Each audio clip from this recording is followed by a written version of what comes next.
નમસ્કાર દર્શક મિત્રો, હું તમે ન્યૂઝ સાથે હું છું શિવાંગીની. સ્વાગત છે આપનું ટી ટાઈમ ન્યૂઝમાં. વાત કરીએ બ્રેકિંગ ન્યૂઝ સામે રહ્યા 15 થી 18 વર્ષના કિશોર કિશોરીઓને આજથી વેક્સિનેશન અપાશે.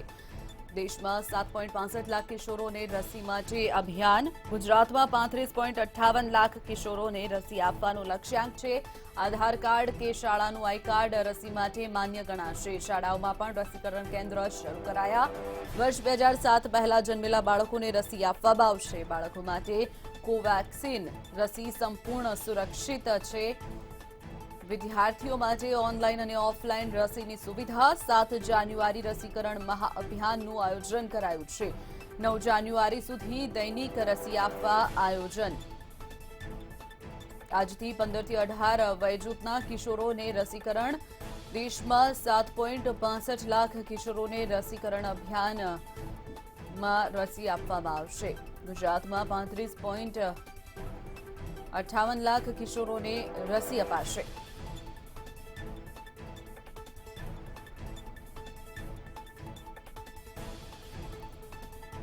આધાર કાર્ડ કે શાળાનું આઈ કાર્ડ રસી માટે માન્ય ગણાશે. શાળાઓમાં પણ રસીકરણ કેન્દ્ર શરૂ કરવામાં આવ્યા છે. વર્ષ 2007 પહેલા જન્મેલા બાળકોને રસી આપવામાં આવશે.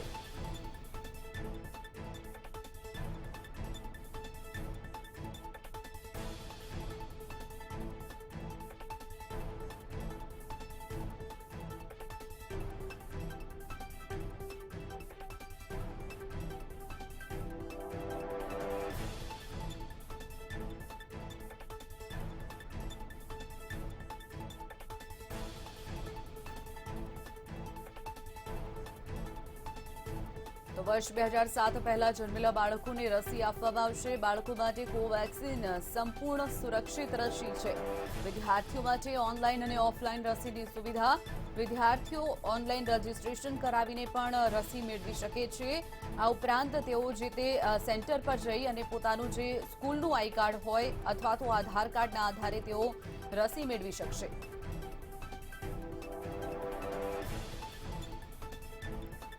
વાત કરીએ આ અંગે જ માહિતી માટે વિશાલ મહેતા આપણી સાથે જોડી ગયા છે.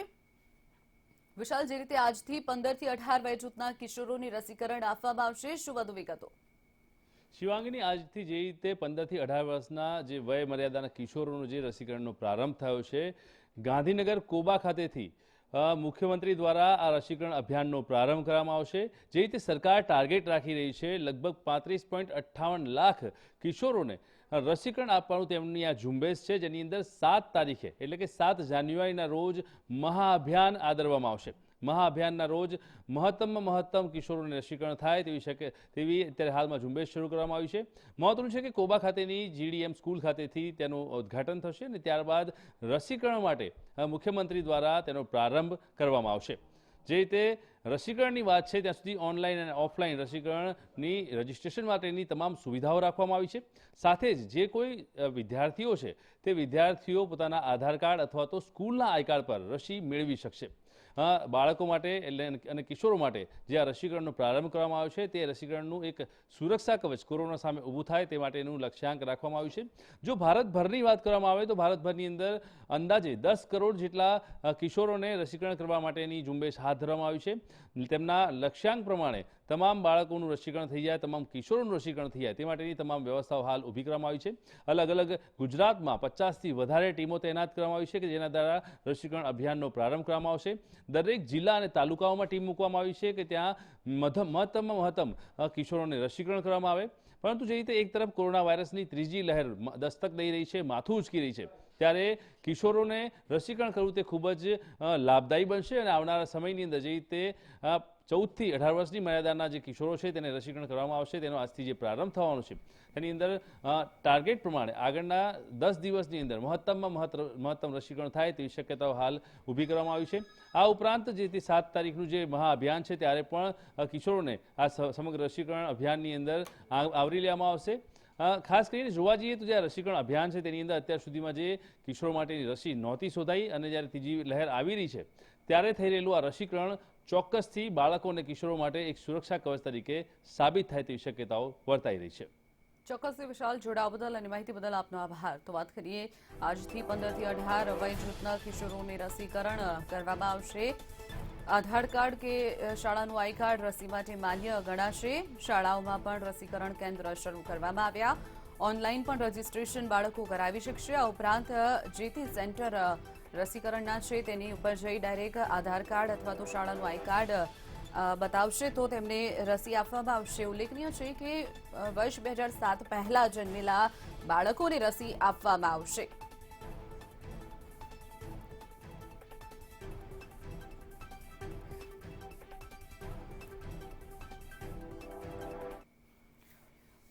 વધુ એક બ્રેકિંગ ન્યૂઝ સામે આવ્યા છે. ગાંધીનગર તરફથી મુખ્યપ્રધાન ભૂપેન્દ્ર પટેલના હસ્તે રસીકરણનો પ્રારંભ થશે. ગાંધીનગરથી કોબાથી રસીકરણનો પ્રારંભ મુખ્યપ્રધાન કરાવશે. મુખ્યપ્રધાન રાજ્યવ્યાપી રસીકરણનો પ્રારંભ કરાવશે. કોબા સ્થિત જીડીએમ સ્કૂલમાં રસીકરણનું અભિયાનનો પ્રારંભ કરાવશે. 15 થી 18 વર્ષની વય જૂથના બાળકો માટે સુરક્ષા કવચ મુખ્યપ્રધાન રસીકરણ કેન્દ્રનું નિરીક્ષણ પણ કરશે અને રાજ્યમાં 36 લાખ કિશોરોને રસી આપવાનો લક્ષ્યાંક છે.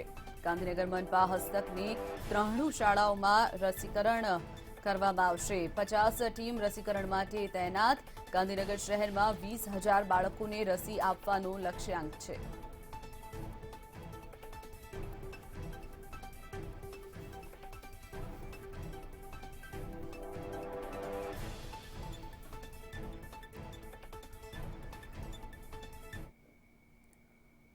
તો આ તરફ વધુ એક મહત્વપૂર્ણ સમાચાર સામે આવ્યા છે. શિક્ષણ મંત્રી જીતુ વાઘાણી પણ રસીકરણનો પ્રારંભ કરાવશે. પાટનગર ગાંધીનગરથી જીતુ વાઘાણી અભિયાનમાં જોડાશે. જે.એમ. ચૌધરી સ્કૂલમાં જીતુ વાઘાણી પ્રારંભ કરાવશે. બાળકોને રસી આપવાના શાળાઓ રસીકરણ કેન્દ્ર બની છે ત્યારે આરોગ્ય સ્ટાફ રસી આપવા આગોતરું આયોજન કર્યું છે. શિક્ષણ મંત્રી જીતુભાઈ વાઘાણીના હસ્તે પણ રસીકરણનો પ્રારંભ. રાજ્યના પાટનગર ગાંધીનગરથી આ રસીના મહાઅભિયાનમાં જીતુભાઈ વાઘાણી જોડાશે. જે.એમ. ચૌધરી સ્કૂલમાંથી જીતુભાઈ વાઘાણી તેનો પ્રારંભ કરાવશે. ઉલ્લેખનીય છે કે સરકાર જે રીતે નિર્ધારિત સમયમાં રસી આપવા માંગે છે બાળકોને 3 થી 9 તારીખ નક્કી કરવામાં આવી છે. તેમાં પણ 7 તારીખે મહાઅભિયાન હાથ ધરાશે. ત્યારે આજથી જે રીતે 15 થી 18 વયના કિશોર કિશોરીઓને જે રસીકરણનો પ્રારંભ આજથી થવા જઈ રહ્યો છે ત્યારે તમામ દિગ્ગજ નેતાઓ પણ તેનો પ્રારંભ કરાવશે. તો શિક્ષણ મંત્રી જીતુ વાઘાણી જે.એમ. ચૌધરી સ્કૂલ જે ગાંધીનગર ખાતે આવેલી છે ત્યાંથી આ રસીકરણનો પ્રારંભ કરાવશે.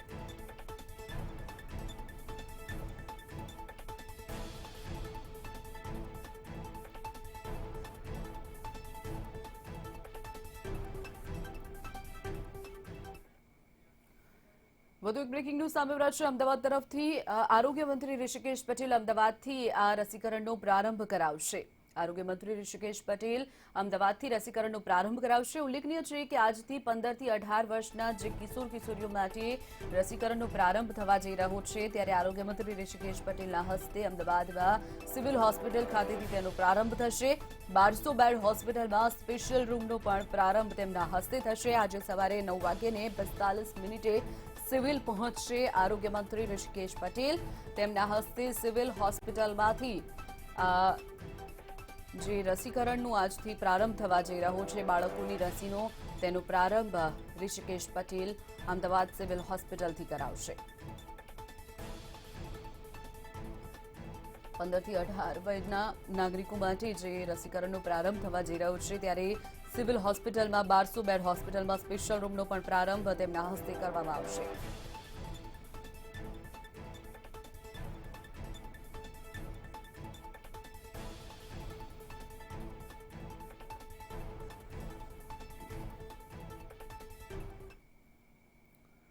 વધુ એક બ્રેકિંગ ન્યૂઝ સામે આવી રહ્યા છે. ગાંધીનગર તરફથી આજે સીએમ ભૂપેન્દ્ર પટેલ તમામ નેતાઓની સાથે બેઠક કરશે. કોરોનાના વધતા સંક્રમણને લઈ અને આ બેઠકમાં ચર્ચા કરવામાં આવશે જેમાં આરોગ્ય મંત્રી ગૃહ રાજ્યમંત્રી પણ બેઠકમાં હાજર રહેશે. મુખ્ય અગ્ર સચિવ આરોગ્ય કમિશનર પણ તેમાં ખાસ ઉપસ્થિત રહેશે. સાંજે 6:30 કલાકે આ બેઠક મળશે. કોર કમિટીની આ બેઠક સાંજે 6:30 કલાકે મળશે.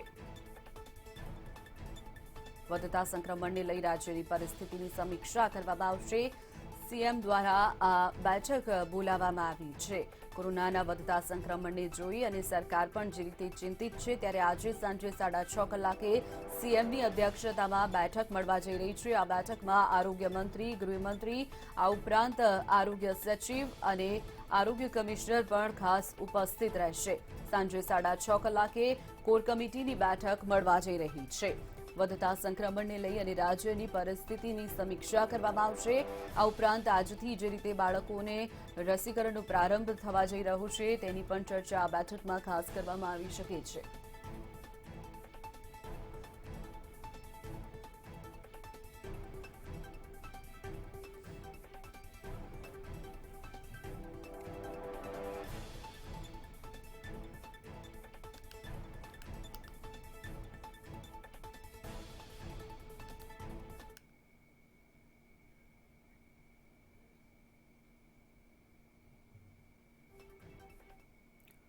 તો વાત કરીએ રાજ્યમાં 24 કલાકમાં કોરોનાના નવા 968 કેસ પોઝિટિવ નોંધાયા છે. 2022 પહેલા જ દિવસે કોરોનાના 1000થી વધુ કેસ નોંધાયા હતા, ત્યારે આજે કોરોનાના 968 નવા કેસ નોંધાયા છે, જેમાંથી અમદાવાદ શહેરમાં સૌથી વધુ 396 કેસ નોંધાયા, તો સુરતમાં 209 કેસ પોઝિટિવ નોંધાયા છે. વલસાડમાં પણ કોરોનાના કારણે એક દર્દીનું મોત નીપજ્યું છે. બીજી તરફ 24 કલાકમાં ઓમિક્રોનનો પણ એક પણ કેસ નોંધાયો નથી. ઓમિક્રોનના અત્યાર સુધીમાં કુલ 136 કેસ નોંધાયા, જેમાંથી 65 દર્દીઓ ડિસ્ચાર્જ થયા છે. એક્ટિવ કેસની વાત કરીએ તો રાજ્યમાં હાલ 4753 એક્ટિવ કેસ છે, જેમાંથી 11 દર્દી વેન્ટિલેટર પર છે, જ્યારે 4747 દર્દીઓની હાલત સ્થિર છે.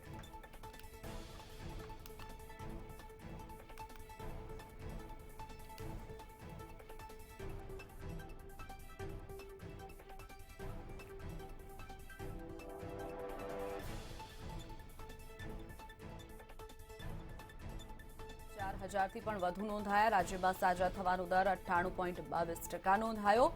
રાજ્યમાં જે રીતે સતત કેસો વધી રહ્યા છે, તો બીજી તરફ સારી બાબત એ પણ કહી શકાય કે સમગ્ર ગુજરાતમાં છેલ્લા 24 કલાકમાં એક પણ ઓમિક્રોનના કેસ સામે નથી આવ્યા. તો છેલ્લા 24 કલાકમાં એક દર્દી પોતાનો જીવ ગુમાવ્યો હોવાનું પણ સામે આવ્યું છે. તો આ તરફ એક્ટિવ કેસના આંકની વાત કરીએ તો 4753 કેસ હાલ કોરોનાની સારવાર હેઠળ છે.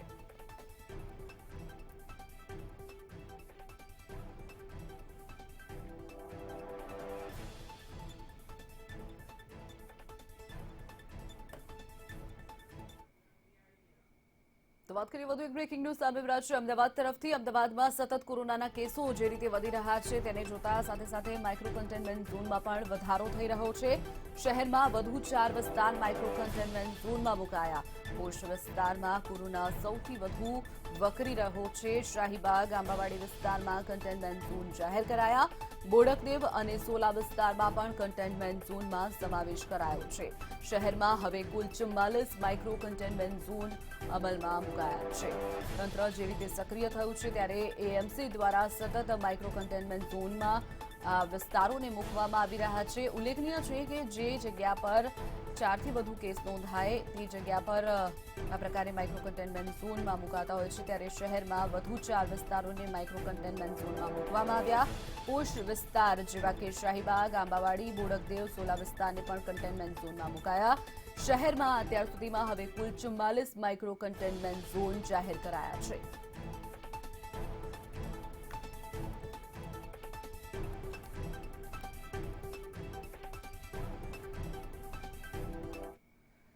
વાત કરીએ રાજ્યના હેર સલૂન અને બ્યુટી પાર્લરમાં 50%ની ક્ષમતામાં જ ગ્રાહકોને પ્રવેશ આપવાની ગાઈડલાઈન લાગુ કરાઈ છે. ગુજરાત પોલીસના ટ્વિટર હેન્ડલ પરથી ટ્વીટ કરી અને આ જાણકારી અમલી કરવામાં આવી છે. આ ટ્વીટમાં લખવામાં આવ્યું કે ઓમિક્રોનના વધતા પ્રભાવ વચ્ચે હેર સલૂન અને બ્યુટી પાર્લરના માલિકોએ કોવિડ ગાઈડલાઈનને ચુસ્તપણે અમલમાં મૂકી અને ગ્રાહકોને તથા પોતાને સુરક્ષિત રાખવા. આ સાથે જ હેર સલૂન અને બ્યુટી પાર્લરના કર્મચારીઓએ રસીના બંને ડોઝ લીધા હોવા જોઈએ. કામ કરનારા કર્મચારીઓએ માસ્ક તથા હાથમાં મોજા પહેરી રાખવા પડશે, તેમજ ગ્રાહકો માટે સેનિટાઈઝરની પણ વ્યવસ્થા કરવી પડશે. તો ગુજરાત પોલીસ દ્વારા જે ગાઈડલાઈન બહાર પાડવામાં આવી છે હેર સલૂન અને બ્યુટી પાર્લરના માલિકો માટેની આ મહત્વની ગાઈડલાઈન, જેમાં 50% ગ્રાહકોને જ પ્રવેશ આપવામાં આવી શકે છે અને સાથે જ જે તે ત્યાં વર્કર્સ હોય તેમણે સતત હાથમાં મોજા પહેરી રાખવા, જે પણ ગ્રાહકો આવે તેમની પાસે એસઓપીનું પાલન કરાવવું, તેની માટે સેનિટાઈઝરની સુવિધા, તમામ ગ્રાહકો માસ્ક પહેરીને આવે તે પણ ખાસ તકેદારીના ભાગરૂપે પગલાં લેવા, આ તમામ ગાઈડલાઈન બહાર પાડવામાં આવી છે.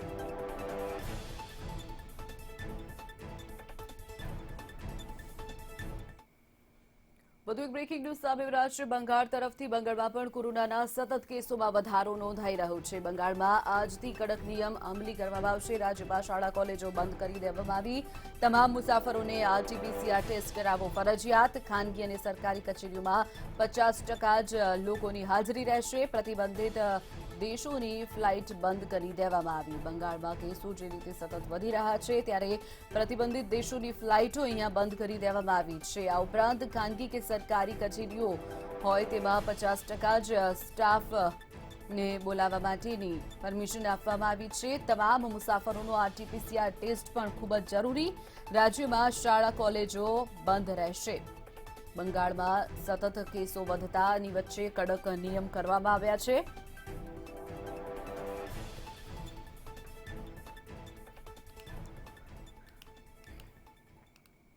વાત કરીએ પૂર્વ સાંસદ દેવજી ફતેપરાએ ભાજપના મોવડી મંડળને ચીમકી આપી છે. દેવજી ફતેપરાએ કહ્યું કે કોળી સમાજના નેતાઓની અવગણના નહીં ચલાવી લેવાય.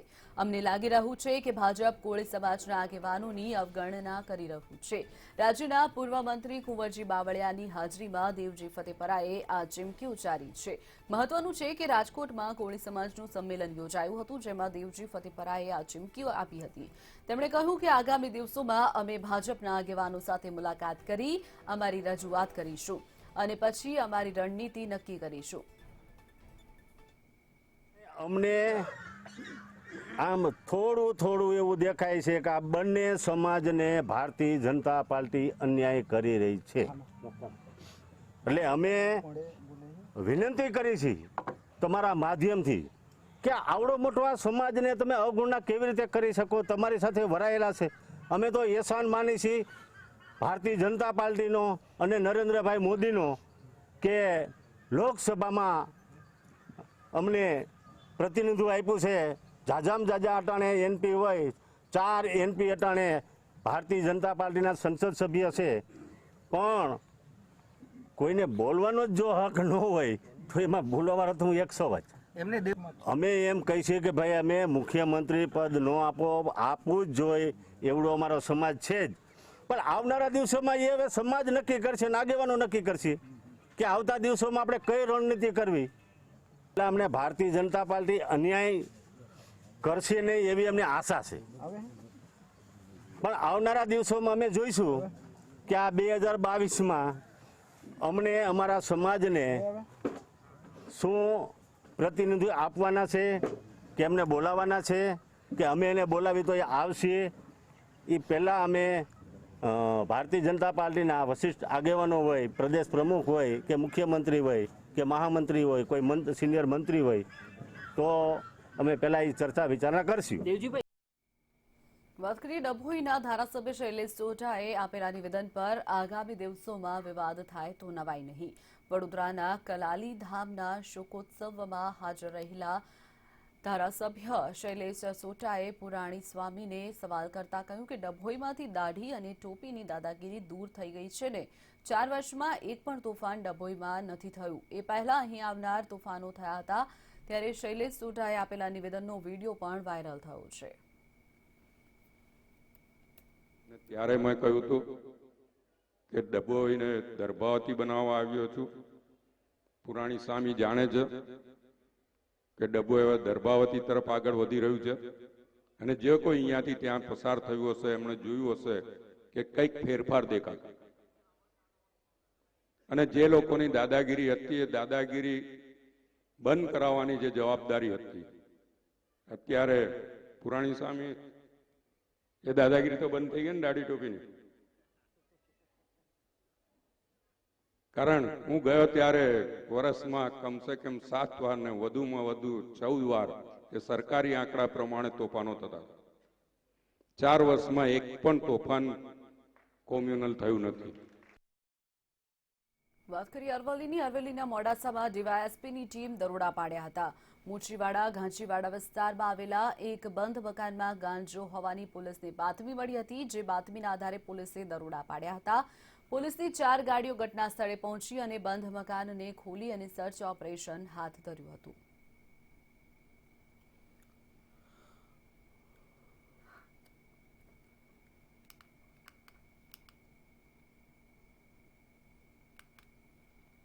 અરવલ્લી કલેક્ટરના જાહેરનામાના ધજાગરા ઉડ્યા હતા. ધનસુરા ખાતે આવેલી ઔધવ વિદ્યામંદિર નામની ખાનગી શાળામાં લોકોની ભીડ ઉમટી હતી.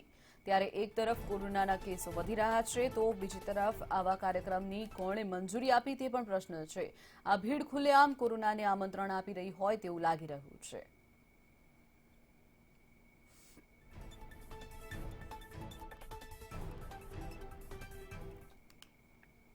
દહેગામ તાલુકાના સાપા ગામ પાસે મિલમાં નોકરી કરતા પરપ્રાંતીય યુવકે ગળે ફાંસો ખાઈ જીવન ટૂંકાવ્યું છે. રાજસ્થાનના યુવકનો સાપા ગામ નજીક આવેલા તળાવ પાસેની ઝાડીઓમાં લટકેલી હાલતમાં મૃતદેહ મળી આવ્યો. ગ્રામજનોએ રખિયાલ પોલીસને જાણ કરતા પોલીસનો મૃતદેહ નીચે ઉતારી અને પીએમ અર્થે મોકલી તપાસ શરૂ કરી છે. પ્રાથમિક તબક્કે યુવક જીનિંગ મિલમાં ઠેકેદાર હોવાનું જાણવા મળ્યું છે.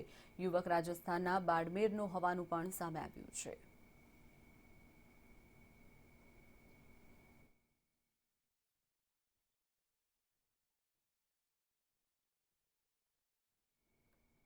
વાત કરીએ ઠંડીના ચમકારાની.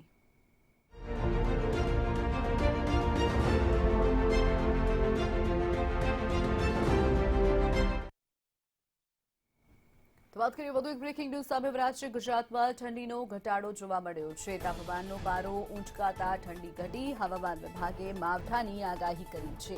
4 થી 11 જાન્યુઆરી કમોસમી વરસાદની આગાહી કરવામાં આવી છે. આગાહીના પગલે 2 થી 3 દિવસ ઠંડી નહીં વધે. અમદાવાદમાં 18.6 ડિગ્રી તાપમાન નોંધાયું, તો વડોદરામાં 17.8 ડિગ્રી તાપમાન નોંધાયું છે. ઉલ્લેખનીય છે કે હવામાન વિભાગ દ્વારા જે રીતે 4 થી 11 જાન્યુઆરી કમોસમી વરસાદની આગાહી કરાઈ છે, તેની વચ્ચે ઠંડીનું જોર વધ્યું છે. પરંતુ જેવું જ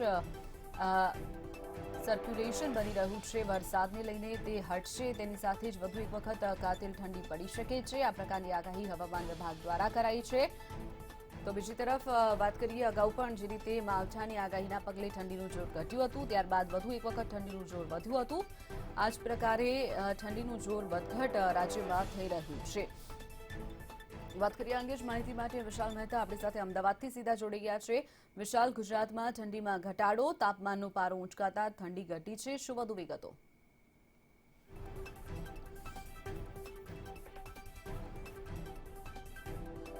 શિવાંગની જે રીતે વાતાવરણમાં અચાનક જ બદલાવ આવ્યો છે, તેની પાછળનું કારણ છે કે હવામાન વિભાગ દ્વારા જે રીતે માવઠાની શક્યતા વ્યક્ત કરવામાં આવી છે. આગામી 4 થી 11 તારીખ સુધી માવઠું પડે તેવી શક્યતા હવામાન વિભાગે વ્યક્ત કરી છે. અને તેના પગલે ક્યાંક ને ક્યાંક સર્ક્યુલેશન સિસ્ટમમાં પણ ફેરફાર થયો છે. ફેરફાર નોંધાવાના કારણે હવામાનમાં ઠંડી અચાનક જ ઘટી ગઈ છે અને તાપમાનનો પારો ઉચકાયો છે.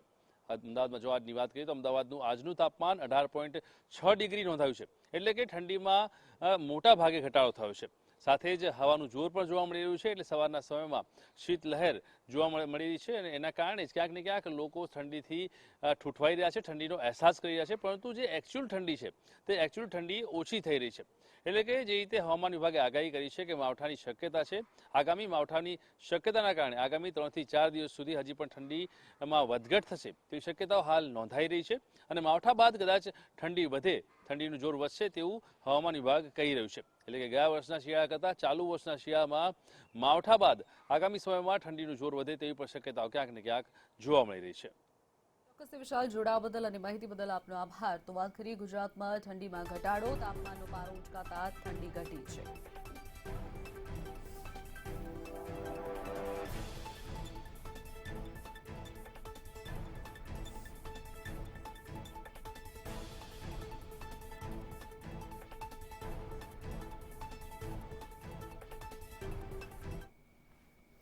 તો આ સાથે જ સમાચારોમાં અત્યારે બસ આટલું જ. વધુ સમાચાર માટે આપ જોતા રહો મંતવ્ય ન્યૂઝ. આપ લોગિન કરી શકો છો www.mantavynews.com પર. નમસ્કાર.